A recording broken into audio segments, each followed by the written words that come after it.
coming up on the East End. Hang 10 in Montauk, the surf shop where you can catch some waves no matter the weather. Plus, give us a good pour, Joe. Good pour. High up. Yeah. Let's go. We are making moonshine. Sip and sample one family's nearly century-old recipe that's made from local Long Island corn. This is romantic. This is the origin of things. Go back in time with a visit to the village blacksmith and meet the man who's keeping the art alive.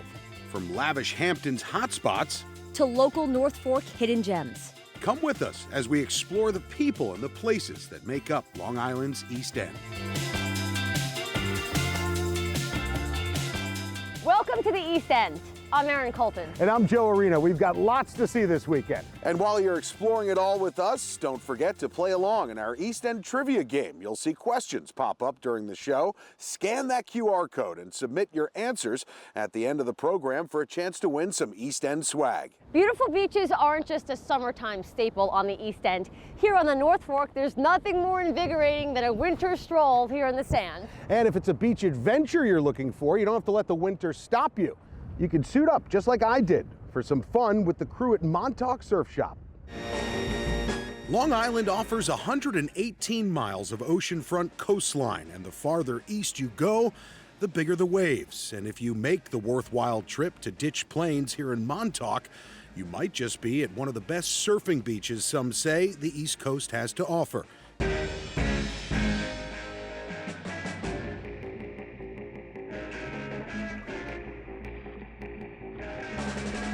We have some of the best surf instructors in the world in Montauk. First thing, arch your back. And owner of MTK Surf Shop, Craig Leader, would know. I grew up in the surf shop. My son grew up in the surf shop. Hopefully we can keep it going for generations to come. A family business that started in 1977 with Craig's father, and a sport literally every member of Craig's family enjoys. My dad opened the surf shop. Dad, sisters, wife, son, we all love surfing and grew up surfing in Montauk. And the surfing doesn't stop when the summer ends. It's a winter staple out here in Montauk, just like the Leader's Surf Shack down by the water where the asphalt becomes beach and your lesson begins. And if you're a first-timer like me, it's easy to feel that you're in good hands.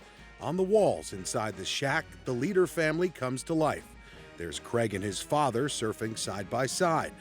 And on another wall, maybe the most talented of all the family, his son Chase, who learned how to surf when he was just 2 years old, now 17 and about to represent Team USA at this year's International Surfing Association World Surfing Games. And lucky for me, Chase is my instructor for the day. So we're suited up, or I'm half suited up. I feel like a sausage right now. Me too. Minus that, though, we're on the beach. This is where the lesson begins. So before we get in the water, you're going to do some stuff with me on the beach. Sure. Yeah, we definitely got to teach you some little tips and tricks before we get out there. And one of the big tricks, I guess you could call it, that I learned pretty quickly is balance. A very important thing when it comes to surfing, or in my case, standing up on a surfboard that's on perfectly still, dry land. Okay, so like this. Oh yeah. Okay, Oh yeah. almost had it. Here, wait. Almost Go had slower. it. Go slower. Okay, so I start like From this. right here, and you can also use your back foot. And then I fall off the board. But enough of me looking silly on the beach. We had to hit the water sooner or later, and after a workout of a paddle to where the waves begin to take their shape, with the help of Chase giving me one good shove, I was able to make a really difficult sport look even more difficult. Multiply that highlight by about 4 or 5, and that was my day learning how to surf. But without Chase, I wouldn't have even gotten that far. And here at Ditch Plains, whether you're a beginner That was awesome. or one of the best like these guys, Craig says there's time to learn. Ditch Plains is a great wave to learn how to surf on. It's long and allows you a lot of time to feel the board and the wave. And your learning experience is just a phone call away. MTK Surf Shop provides both private and group lessons. And if you're looking to learn in season, MTK offers a free lesson. All right, what a family, and they are the best if you want to learn how to surf, which I didn't, clearly. You, not so much the best. Pathetic.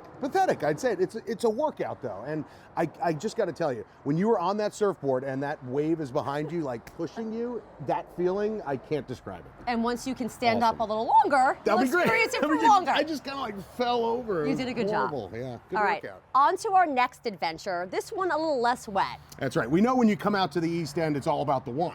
But here at Twin Stills Distillery, it is Moonshine that's putting them on the map. And I got a chance to see how it's made, a recipe that's truly all in the family.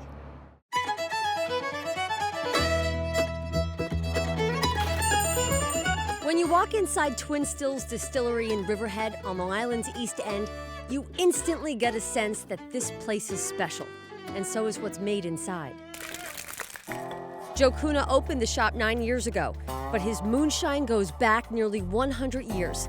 It was 1926 when his great-grandfather began distilling his own moonshine, now called Old Timer Moonshine. This is an actual person on the bottle. This is your grandfather? That is my grandfather. He looks like an angry man in a bottle. He does. So the real picture, which is right over there, he has a smirk on his face. It's not a frown. It's not a smirk. It's a smirk. And when it came out in the drawing, he looked angry. And I said, you know what? That's perfect for moonshine. All right, so this is where everything happens. So we basically start by sourcing Long Island corn and barley. We cook the barley and corn in here. We take that corn water and we bring it over to the fermenters over here. It will either naturally start fermenting, or depending on the temperature, we will add a yeast to it, and that yeast will start changing the sugars into alcohol. From there, we'll pump it into our stills. So this is the last spot. This is really where the magic happens. Yes. From there, we collect all the spirits, all the moonshine. It gets concentrated, and it'll start out about 170 proof, and we'll bring it to our other facility in Spionk, or we'll flavor it here with natural fruit, real fruits, berries, the apples, all made here, all made from Long Island products. And that's one thing I'm proud to say. One of the most humbling things is when people buy bottles of my product that I make and then they give it as a gift. It's just a great, great feeling. Joe actually remembers the exact moment he knew he was destined to continue the family business. It was on a trip to Portugal, where his great-grandfather was from. I was there on vacation, and I said, hey, how do you do this? And he's like, well, yeah, this is how I do it. And then I said, wow, I'm gonna do that as well. We have a bunch of different drinks. So they're just mixed drinks, and you use your moonshine. It's all made with our moonshine and the products that we make. You have the apple pie, blueberry, hot apple, raspberry, maple pecan, strawberry, mixed berry, chocolate moonshine, honey, coffee. What do you want the experience to be like for the people that come visit here? Fun. I want you to have fun. They can come in and get a tasting, or they can come in and get a drink made by you. Yes. And then buy everything you used to make the drink. Exactly. We do make an espresso martini, and we use all our products that we make here. We use the espresso coffee, we use the express vodka, we use the caramel vodka in it as well. Oh, 2 types of vodka. This is the secret sauce. What's the secret sauce? Simple syrup. Oh. And then the coffee. Give us a good pour, Joe. Good pour. High up. Yeah. Let's go. You have so much fun here doing what you love. Everybody's kind of like jealous. Oh, you have such a great job. I say, yeah, I don't have a job. I make moonshine. And Joe will continue to make his moonshine on Long Island's East End while continuing the family's century-old dream. What's it like for you, the fact that you've been able to keep this in the family and keep it thriving? A lot of times traditions, they die, and I'm just trying to keep it alive.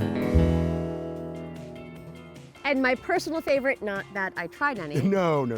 Apple pie. It's amazing. It's also amazing how it's corn moonshine all starts with. That's right, and it's also good for feeding some chickens out here on the East End. It all comes back around. That's right. Still ahead though. Lace up those skates. Push off, Yep. lean forward. Yep. Push off, pick lean up, forward, glide. push off, lean forward. Yeah, we'll take you to an East End ice rink with much, much more than just ice. This one has a cozy surprise.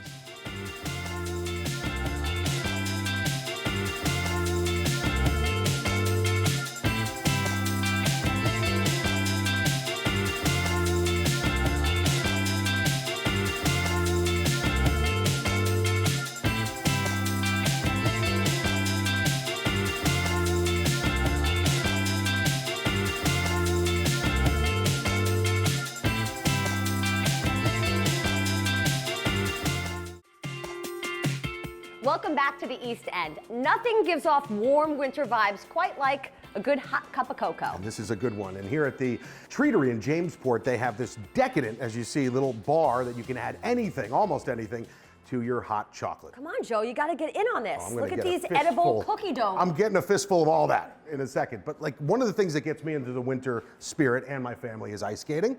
I'm not good at ice skating, but that's why I love the Southampton ice skating rink, because they really have something for everyone, even some cozy little getaway spots. My grandparents bought this place in 1957. It was a driving range, mini golf, and it actually did have some old school batting cages here. A purchase Reed Hansen says happened after his grandfather was reading the paper one night. One night they were sitting and having dinner, and my grandfather saw an ad in the paper about that big for a driving range for sale in the Hamptons, and he ended up calling and ended up coming out that night and buying the place. It was originally a potato farm, but has been greeting visitors heading to the South Fork's East End just off Montauk Highway for more than half a century. And today the land is much more than just a driving range for locals and summer tourists. It's also a winter destination. But before they became the only covered ice rink on the East End, Reed says there were some obstacles. It was an outdoor rink for 2 seasons, and it was probably the worst 2 seasons that we could have done that. It was snowstorms, rain every day, horrible weather. But even with the challenges, it was a big attraction, which led to the 120-foot by 50-foot ice rink bubble, protected from the elements you see today. Open from Halloween weekend to the first week in April. And an affordable family attraction for locals and tourists during the winter months, offering much more than just public skating. We have bigger skating programs. We have teen nights every Friday night. And if you really can't stand on skates like me, they got you covered here at the ice rink. Brian Wish, a director here at the skating rink, as I'm trying to stand up. This guy will teach you how to skate. Yeah, we do lessons for children, adults, basically anybody who wants to come out and learn how to skate. We've got you covered. And on this day, I needed full coverage. Push off, lean forward. Yep, push off, pick lean up, forward, glide. push off, lean forward. All right, yeah, this is good timing for this. And if you're looking to get out of the elements, stay warm, have a bite to eat, and even a drink, you can rent one of these igloos that they have here at the ice rink. It's fully heated, they've got blankets too, and the food comes right to you. We've upped them this season with some more durable igloos, which are nice. They're a little bit bigger, a little more spacious, so you can fit 6 to 8 people in there comfortably. We have food service from Local Burger, so you can sit in there and have food and hot chocolate or lunch or dinner. And there's a burger for everyone. A plain Jane or even a hangover burger topped with a fried egg. And one of my kids' favorite things about the burgers are their buns. And if it's more sports you're looking for, an indoor golf simulator and game room are also available on those cold winter days. It's open year-round. It's very busy in the winter. It's got 85 courses that you can play from all around the world. It's got driving range, practice modes. And if you're planning ahead for the holidays in 2024, your trip will include a first-class holiday light show that takes place over their very popular miniature golf course.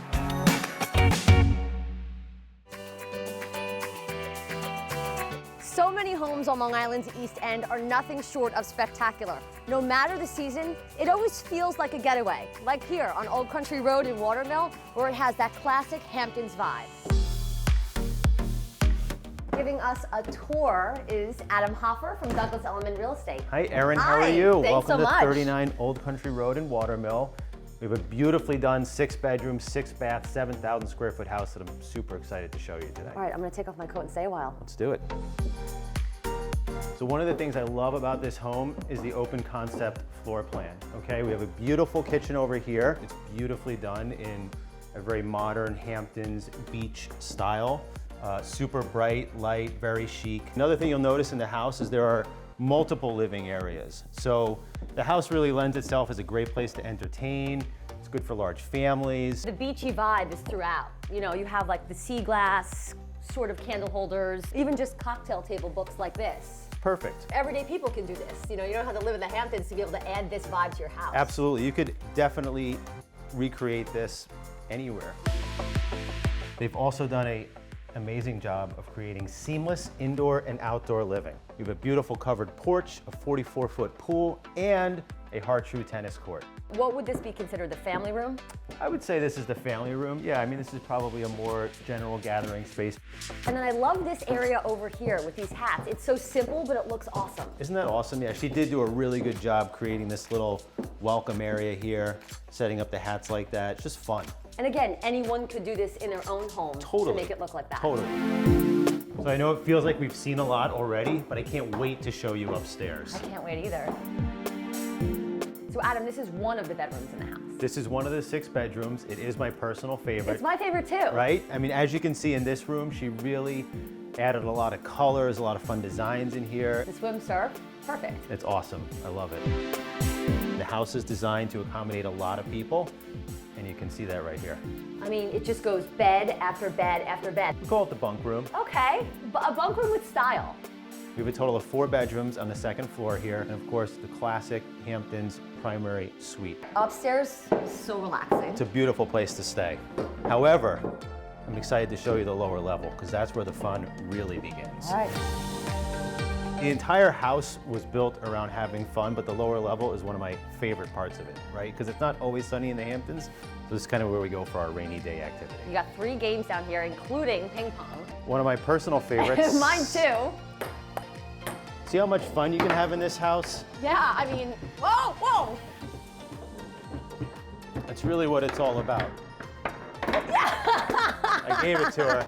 To see more from this home and explore other East End gems, just scan the QR code at the bottom of your screen. Still ahead. At its core, blacksmithing is still exactly the same as it's always been. Here, we're kind of old school. Take a trip back in time with a stop at Long Island's last true blacksmith shop when the East End returns.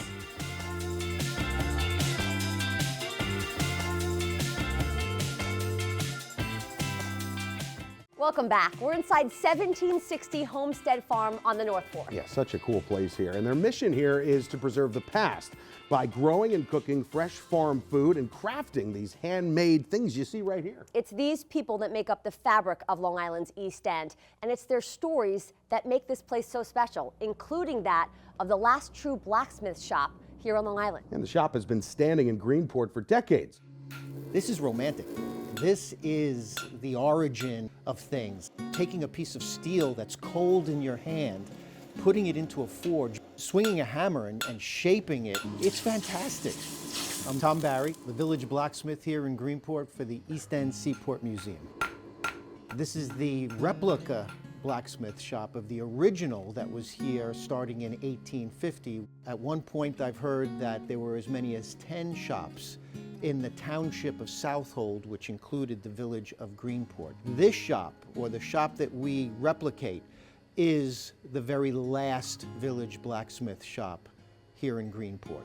It was run by Paul the blacksmith, Paul Noslick. Paul was the last blacksmith to work out of it. He came from Austria in 1923. He was our village blacksmith from 1923 to 1987, over 60 years. He was making scallop dredges, clam rakes, anchors, boat hardware, dock hardware. There were other trades in the community that if Paul wasn't here, they wouldn't function. Paul keeps on working until he's 90 years old, retires in 1987. He has the title of Last Village Blacksmith. Now, people look at me and say, Tom, aren't you a village blacksmith? And I'm replicating a village blacksmith. And I'm in here on weekends demonstrating to the public. It's an educational mission that we have here. We're a museum shop. People walk in, and for everyone, it is an oh my experience. They really don't expect to see a working blacksmith here. You'll see me making a number of different things, everything from hooks to bottle openers to stake turners to fire pokers, anything that I can do in a 15 to a 20-minute period that people can watch me do the whole thing. I work primarily in steel. I'm burning coal in the forge and creating a very, very hot fire. I'm heating the metal up easily to 2,000 degrees. When I bring it to the anvil, it's very, very malleable. I can just hit it with a variety of different hammers and in a variety of different places on the anvil to move the metal the way I want it to move. At its core, Blacksmithing is still exactly the same as it's always been. Here we're kind of old school. We've got a little bit of mix of modern tools in here because we don't want it to be just a historical presentation of blacksmithing. We want people to get a little inspiration and maybe even decide to take this up on their own. Greenport has changed quite a bit over the years, but if you look, you still see real Greenport. We still have commercial fishing. We have baymen. We have, all of these trades that still exist here that have been around forever. And we want to keep that old but still vitally important part of Greenport. And we got a finished product. These are great. Like, just the detail. Awesome. What a story Tom has, too. Just incredible. Yeah. Time now to check your answers in our East End Trivia game. If you've been playing along, scan the QR code at the bottom of your screen. It'll take you to our website where you can submit your answers for a chance to win some East End swag. You'll also find more information on our website about all the places we've explored in this episode. And while you're there, let us know about your favorite places to visit on the East End, from the lavish to the local. Because it just may be our next adventure. See you next time.